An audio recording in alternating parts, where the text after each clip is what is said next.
حسیب زدہ گھر۔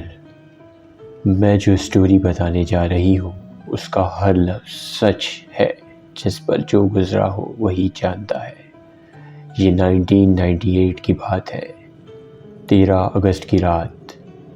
میں اپنے بیٹے کے ساتھ تھی جو کہ 5 مہینے کا تھا۔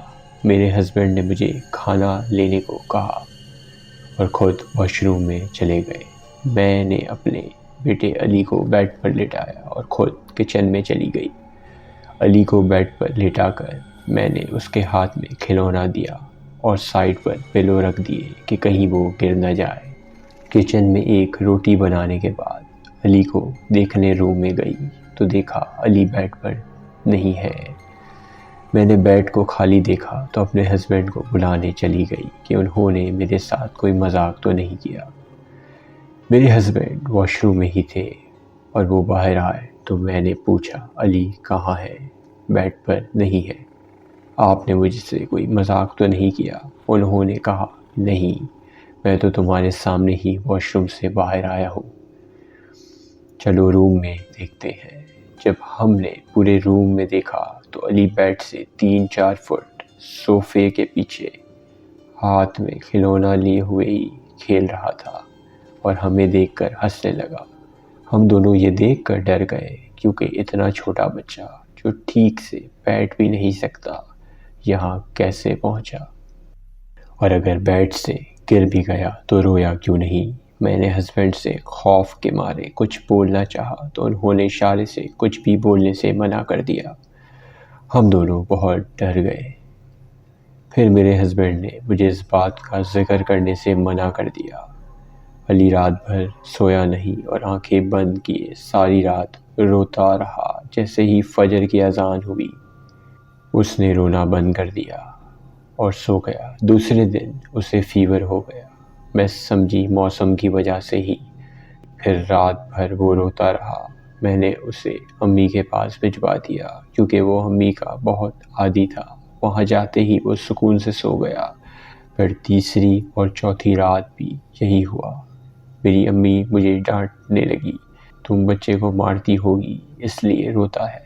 میں نے قسم کھائی کہ میں کچھ نہیں کرتی، اس کے ساتھ پتہ نہیں پھر بھی یہ روتا رہتا ہے۔ تو میری دادی نے کہا میں بچے پر 5 صورتیں پڑھ دیتی ہوں، لگتا ہے کسی کی نظر لگی ہوگی۔ دادی نے اس پر صورتیں پڑھ دی، اس کے بعد معاملہ اور خراب ہو گیا۔ اب وہ شام ہوتے ہی رونا شروع کر دیتا تھا اور ساری رات روتا رہتا تھا۔ ہم ساری رات گھر والے جاگتے رہتے، وہ کسی سے نہیں سنبھلتا تھا۔ ہمارے آس پاس کے نیبرز رات کو آ کے پوچھتے بچہ کیوں رو رہا ہے، سب ٹھیک تو ہے؟ پر کیا جواب دیتے؟ ڈاکٹرز کو دکھایا پر کوئی فرق نہیں پڑتا۔ پھر امی اسے اپنے والد کی خالہ جو بہت بزرگ تھے ان کے پاس لے گئی کہ دیکھیں بچے کہ کہیں پیٹ میں تو درد نہیں۔ انہوں نے علی کی آنکھیں دیکھی تو سفید ہو رہی تھی۔ انہوں نے کہا یہ سب کتنے دنوں سے ہے؟ امی نے بتایا کہ کئی ہفتوں سے یہی حال ہے۔ انہوں نے بتایا بچے پر جناتی نظر لگ رہی ہے۔ امی نے بولا کہ مجھے تو اس بارے میں کوئی علم نہیں، اگر ایسا ہے تو میں کیا کروں؟ ہمارے ساتھ تو یہ سب فرسٹ ٹائم ہوا ہے اور میں نے تو اس پر دم کر کے بھی دیکھا، صورتیں بھی پڑھی، پر اس سے تو اور حالت بگڑ گئی تھی۔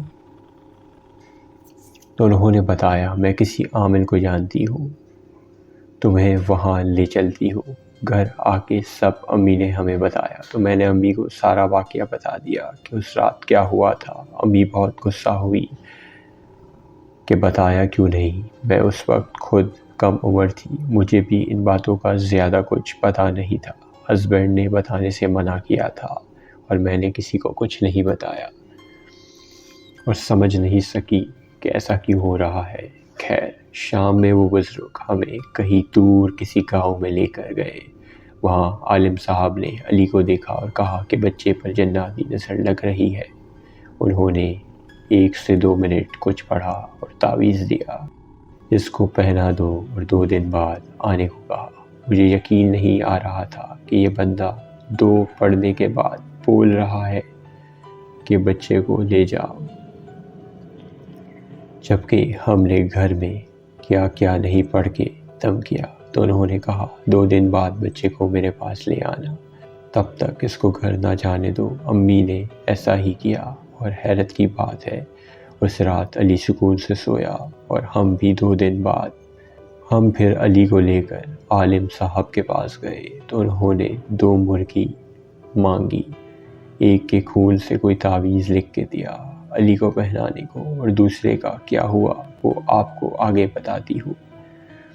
امی کو بولا کہ جہاں یہ بچہ کھیل رہا تھا اسے وہاں لے جاؤ، مغرب کے بعد اس پر سورت پڑھو۔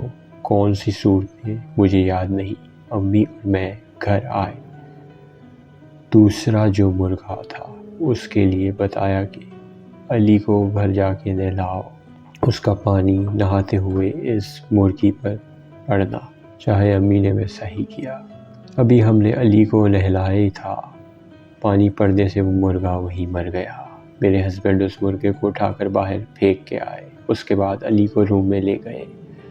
امی، علی اور میرے علاوہ وہاں کوئی نہیں تھا۔ میں نے علی کے سامنے ٹوائز رکھ دیے کہ سورت پڑھتے ہوئے امی کو تنگ نہ کرے۔ میں ساتھ بیٹھ گئی۔ ابھی ٹوائز میں ایک پیانو بھی تھا۔ امی نے جیسے ہی پڑھنا شروع کیا، علی نے جب پیانو بجایا، پیانو میں سے خوفناک آوازیں نکلنا شروع ہو گئی۔ میں نے ڈر کر امی کی طرف دیکھا تو انہوں نے ہاتھ کے اشارے سے سارے ٹوائز ہٹانے کو بولا۔ میں نے جلدی سے وہ سب ٹوائز ہٹا دیے۔ امی نے جب پڑھ لیا تو پانی پر دم کر کے علی کو پلایا اور سارے گھر میں چھڑکا۔ اس کے بعد الحمدللہ سب نارمل ہو گیا۔ کچھ دن کے لیے ہر 15 سے 20 دن بعد علی کی وہی حالت ہو جاتی تھی۔ پھر عالم صاحب نے علی کو گھر لے جانے سے منع کیا کہ اس بچے کو اس گھر میں نہ رکھیں، اور وہ گھر ہانٹڈ ہے۔ امی نے اسے اپنے پاس رکھ لیا۔ میرے اور بھی بچے ہیں، اب میں انہیں کبھی روم میں اکیلا نہیں چھوڑتی ہوں، ہر وقت ساتھ رکھتی ہوں۔ اگر کبھی ایسا ہو کہ بچوں کو روم میں چھوڑ دوں تو واپس آ کے دیکھتی ہوں تو بخار سے کانپ رہے ہوتے ہیں، پر میری مجبوری ہے، میں گھر چھوڑ نہیں سکتی۔ میرے ہسبینڈ گھر نہیں چھوڑنا چاہتے کیونکہ ان کے باپ دادا کا گھر ہے۔ 21 سال سے میرا بیٹا امی کے گھر ہی اپنے گھر آتا ہی اس کا دم گھٹنے لگتا ہے، بے چینی ہونے لگتی ہے۔ یہ بالکل سچی آپ بیتی ہے، جو ہم سب پر بیتی تھی وہ ہم سب جانتے ہیں۔